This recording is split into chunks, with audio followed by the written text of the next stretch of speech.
વીર વસરા દાદા હાથીજી સોલંકીને તેઓ પ્રથમ સંતાન બળરાજ 1 વર્ષના થયા અને વિક્રમ સંવત 1117ના ચૈત્ર સુદ સાતમને સોમવાર ઈસવીસન 1061માં માતા કેસરબાના કુખે ઈશ્વરી અંશ અવતાર ગૌ સેવક વીર વાસરા દાદા નામે વાસરા દાદાનો જન્મ થયો. કાલડી ગામના નાના મોટા સૌને હૈયે હરખ માતો નથી. બાળ વાસરા જોતા જ સૌને વનરા વનનો ગોપાળ નટવર નાગર નટખટ કૃષ્ણ કનૈયા યાદ આવે એવું મોહક રૂપ હતું. આરસની પૂતળીને માથે કેસર ચંદનનો લેપ કર્યો હોય એવું સોનેરી માખણના પીંડા જેવું ઘઉંવર્ણવાન માથા ઉપર ઘૂઘરીયાર બાલ, કાજળ ઘેરી ઘનશ્યામ નટખટ આંખો, એની કાલી ઘેલી વાણી સાંભળતો અને બાળ લીલાઓનો નિરખતો હાથીજી સોલંકી અને માતા કેસરબાનું જીવન ધન્ય બની ગયું. બેય ભાઈઓની જોડી એટલી જાણે કૃષ્ણ બલરામની જોડી જોઈ લો. માતા પિતાના ગાયોની સેવા ચાકરીના સંસ્કાર બેય ભાઈઓને બાળપણથી જ પડ્યા હતા.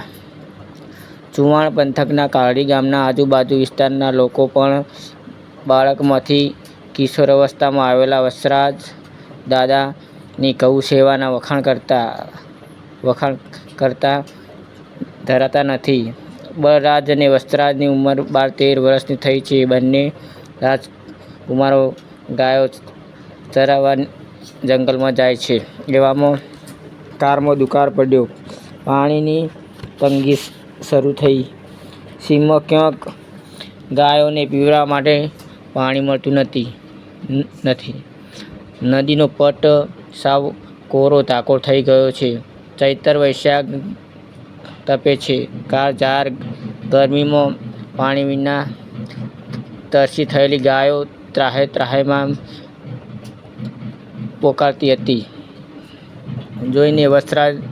જોઈને વસરાજની આંખોમાં જોરદાર આંસુ વહી આવ્યા. અરે રે, મારી ગૌતરીયું તરસે મરે છે.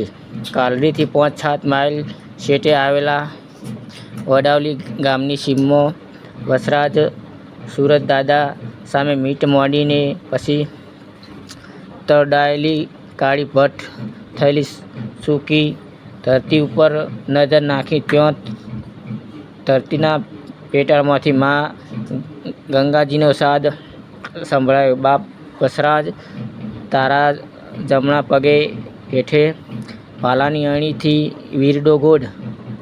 તારી ગૌતરીઓ તરસી નહીં રહે. વેરાન ખારા પાટની વચાર મધરોખું મીઠું પાણી વહેતું થશે. વીર વસરાજ દાદા, કુદરતની કૃપાનો આ પહેલો પરચો મળ્યો. ભાલાની અણીએ ગાળેલો વીરડામાંથી વર્ષી લગી કાળ દુકાળે વહેતો થયેલો ગંગા પ્રવાહ હમણાં લગી જીવતો હતો. એની શાખ વડા